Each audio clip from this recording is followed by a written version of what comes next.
Hey, what's going on? Ed Fletcher, aka Major Sexy Pants, and this is Sacramento Valley Spark. I'm doing this video for two purposes. One, as a dry run for some meetings I'm having, and two, to help you understand more about Sacramento Valley Spark. We'll talk a little bit about the organization's history and where it might be going in the future. Thank you for joining us.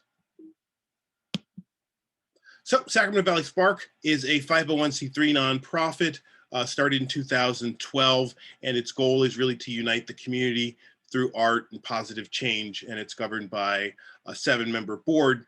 Uh, Sacramento Valley Spark started with people coming back from Burning Man and deciding that they wanted to do similar events. They did an event called Burn the River, first in 2012, and it eventually ran out of space, but was very well regarded as a uh, official burner event.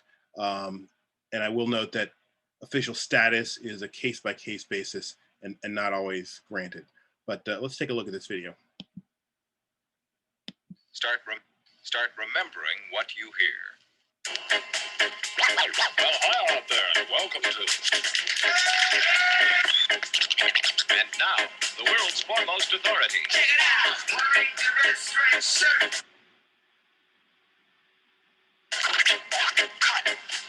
What do you do? It's a highly specialized field. Playing records. Constant fun. Are you ready? Let's motivate. The DJ of the future is going to be a respected member of the community. Motivate people to get out and buy, or try, or use. Come on, little doggies.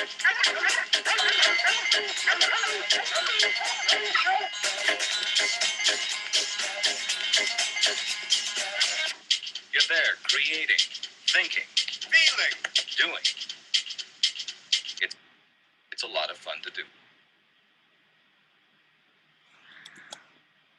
So that was Burn the River, and it was kind of a camping trip by the river, and there was a little bit of city and kind of a taste of the gifting and expression of Burning Man. So I want to say this off the top, that Sacramento Valley Spark was created by burners, but there's never kind of a direct affiliation with the Burning Man project. Affiliation is granted on a case-by-case basis for each event. So you seek official status, and then you're granted official status, or you're not. But it's highly dependent upon the situation. I will talk about in this presentation some activities that may or may not qualify, but it's more than likely that they may not be official events, in which case you cannot use any of the protected words, intellectual property. That said, 60 to 80% of the people within Sacramento Valley Spark go to Burning Man on a regular basis, and the principles and ideals of Burning Man kind of run through our veins, and is what we're trying to express in this in our city or our region. So briefly about Burning Man. Burning Man started in 1986 on the Baker Beach, eventually moved to Nevada, Black Rock Desert in 1991 as a small group, the Cacophony Society. And it was kind of a radical and experiment in community. They had some ideals that they brought with them from the Cacophony Society, which later morphed into the 10 principles that kind of provide structure and a shared sense of ideals among participants. And it's grown to 80,000 people. It's unknown whether or not it will happen this year, but there are efforts to try to make that happen. And there are hundreds of regional events around the world. Here's a taste of Burning Man, essentially through my eyes, going out and visiting some art.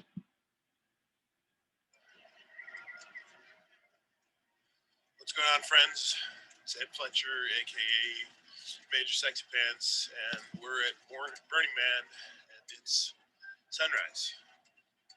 I slept through the night, but a lot of people are just heading home or still having a good time. Let's do a lap here. Again, this is sunrise, so just a fraction of the people are out. You can see that beautiful arch there with LED screen, silver ball. It's really kind of interesting. Lots of people, lots of things out here. We're in what they call deep playa. Deep playa is where lots of art is spread. The man, the temple, and then there's tons of other art. There are 75 art pieces that have been funded by Burning Man, at least partially, and then there are another 300 pieces that the artist didn't get an honorarium but decided to put it out here anyway, and they're at a designated location. So music is definitely part of Burning Man, but art is really at the core of what we're doing here, art and community. So this is why we do it times like this when the air is perfectly still and there's no dust. It's beautiful, warm temperature right now. And people are just out here adventuring, dancing, enjoying the art. As I understand, around 150 people left the first day, Sunday, when it was an incredible windstorm most of the day. And it wasn't like peak winds. It was just a steady blowing of dust all day long. We persevered and got our camp set up, and now we're enjoying the fruits of the work.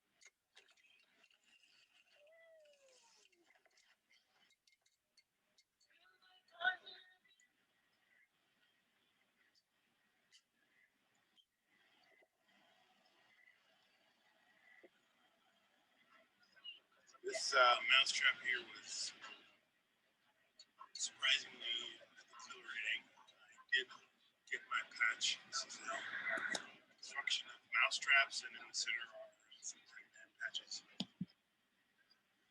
So I hope you appreciated that, and you can go to YouTube if you want to see the full video.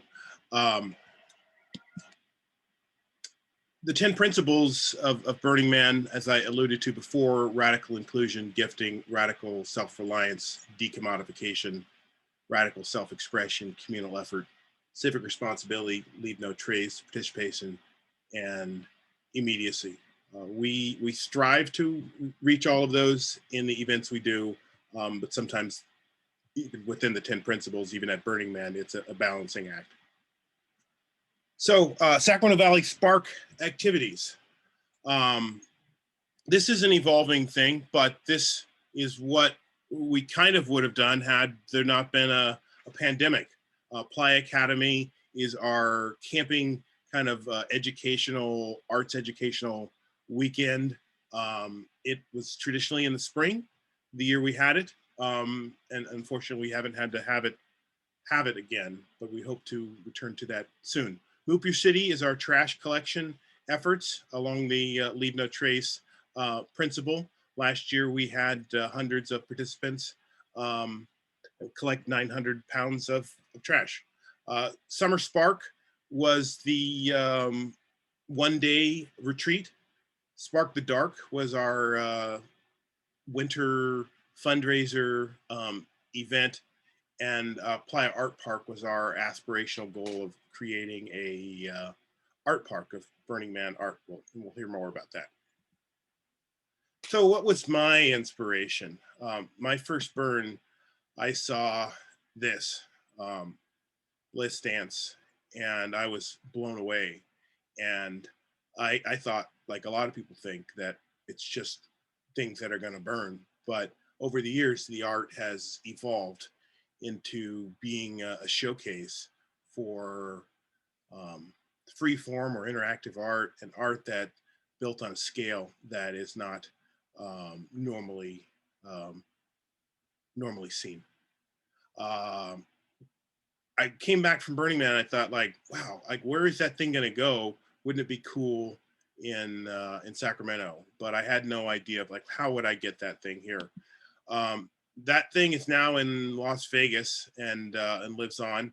It did have a stop in Treasure Island, but that sparked this interest in trying to figure out how do I bring uh, this amazing art back to Sacramento. So that one other point of inspiration was the Reno Playa Art Park, and the Reno Playa Art Park helped turn Blight into a activated community area. It was temporary installations, and artists were paid to put their art up there. Hey, what's going on? Ed Fletcher, aka Major Sex Pants, and we're in Reno, but we're not here to check out Circus Circus. We're here to check out the Reno Playa Art Park, which is behind me here. Let's go inside.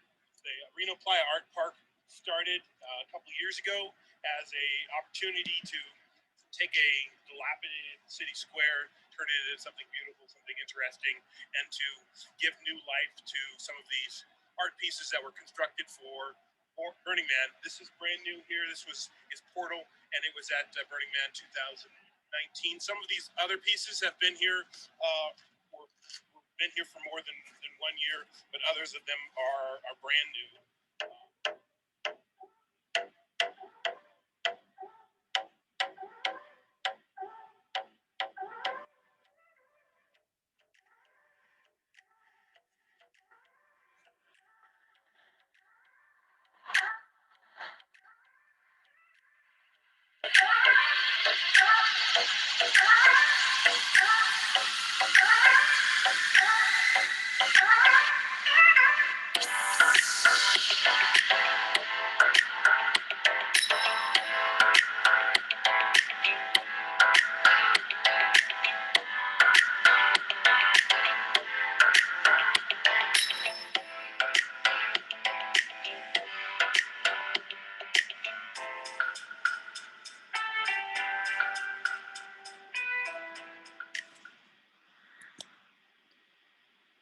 So yeah, wouldn't that be great in Sacramento, or our version of that in Sacramento? Hey. So on the road to that, we reached out to Rancho Cordova and asked them about funding a Playa Art Park. They said, well, that's interesting. Put in your application, and would you like to do something in the meanwhile? And we envisioned doing our Summer Spark with them. COVID-19 happened, and it turned into the Summer Spark drive-through. We turned an outdoor event into a drive-through outdoor event, and we had 22 installations, 6 that had been to Burning Man, 8 new works of art, art cars, themed camps, over 900 vehicles over our 10 hours of operation, and lots of fun. Here's a video.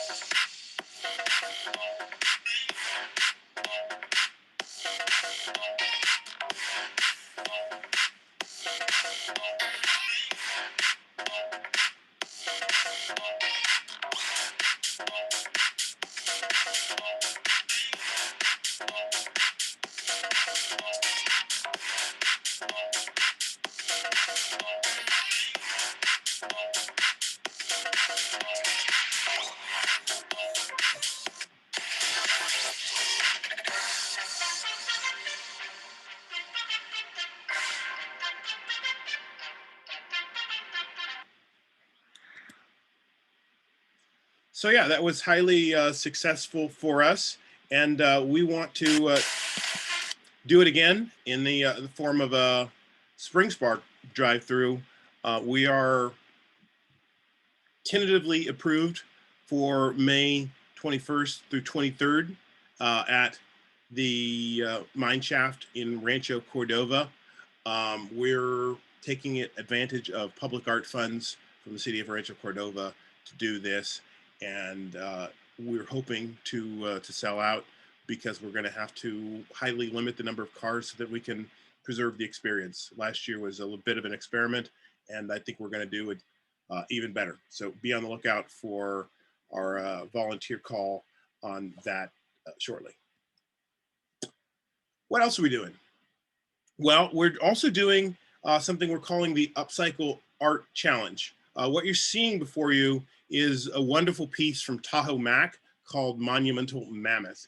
And Monumental Mammoth was constructed from junk found in the Nevada desert.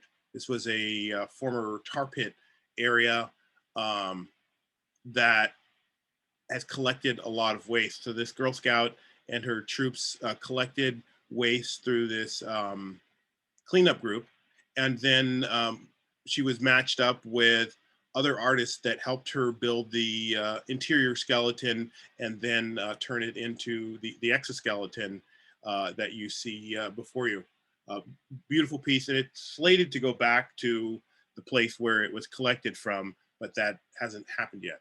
So what is upcycle? Upcycle is the creative reuse of waste to turn it into something more valuable. So that's what we're going to be doing. We're going to be asking artists to upcycle some art that we're going to place first at Summer Spark and then at what we're calling Art Stop. We'll learn more about Art Stop soon, but that's placed at RT stations. There would be a $1,000 honorarium so they can spend how they want, a $1,000 reimbursement for each piece. And right now we have 3 that are funded through Rancho Cordova, and they'll be on the theme of sustainability. And we're hoping that's got to be done by June.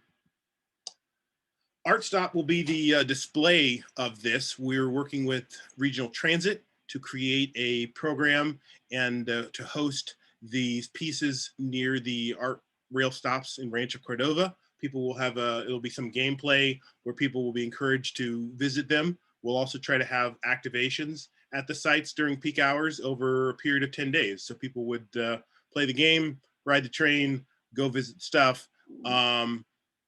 Hopefully get connected with maybe local businesses there, local art, and then get back on the train, go see the next thing. And it's kind of a way to re-engage as we come out of this pandemic funk of a year that we're in.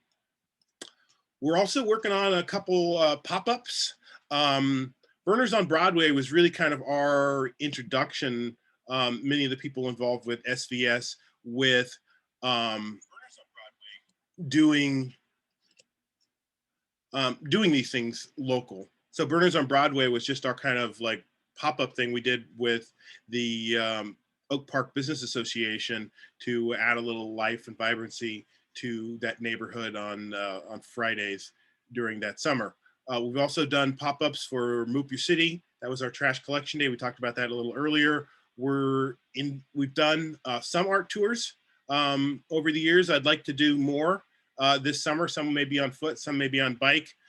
We're cooking up plans for an Instagram art challenge where people would be challenged to go out and take pictures throughout the city. We've discussed an idea, or I've discussed an idea of a vaccinated ball, and we're also continuing to look for a home for the Playa Art Park.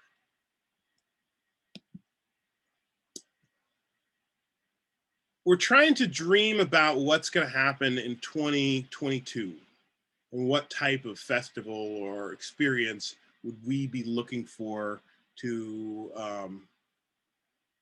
kind of be like, we did this, let's celebrate our re-emergence. And I thought about people wanting to, I thought about bikes and how we have the drive-through experience where you're in your cars, and how can we turn that into a more active experience? And so what if we put them on bikes and encourage people to dress up their bikes and dress up their bodies, and we block off the street here. We have theme camps and food vendors or food on the outside and beer gardens, and people would line this kind of ring to see the bikes go through these different heats. And maybe there's a heat for children and a heat for adults, and then there's a heat for kinetic bikes.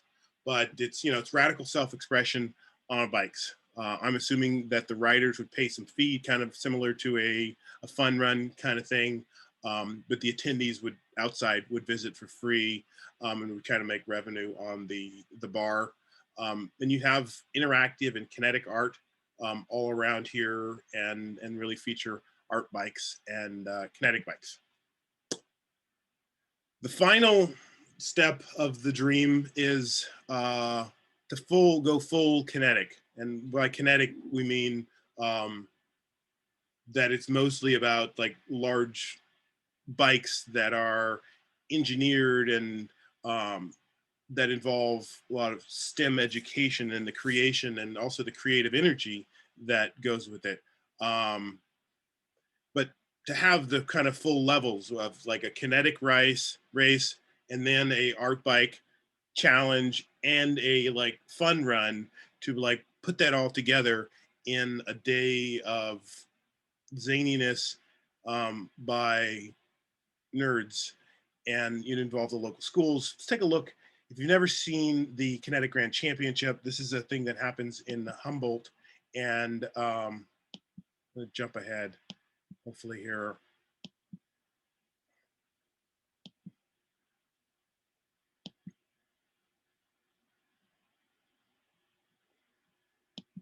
Sorry about that. So here you get an idea of what these bikes and this world looks like. It's multi-person bikes that some of them may be built off recumbents or other sorts of things. The Kinetic Grand Championship in Humboldt starts there, travels up the coast. There's a beach crossing, there's a water element, and then there's back to the road thing. They're judged on the artistry, the engineering, the team spirit, the team dress, and so it really kind of encapsulates both the right brain and the left brain that it requires to do something like this. So if you haven't seen it yet, look up the Kinetic Grand Championship, because that's really been my inspiration. I've been there once. I need to go back and see it some more. But yeah, that's the end of this this presentation. I hope that gives you some idea of the history of Sacramento Valley Spark, a little bit about Burning Man, and a little bit about the future of what we might do together. And again, I want to note that Sacramento Valley Spark is not a entity created by or directly affiliated with Burning Man, but we try to do things that are in the spirit of, but that means that if it's not an official event, you can't use any of the protected terms or refer to Burning Man in it. And it gets a little bit complicated, but I did want to make that clear that there's got to be a separation unless there's not a separation, and that's on a case-by-case basis. All right, thanks a lot. Hope you enjoyed this, and I will stop the presentation.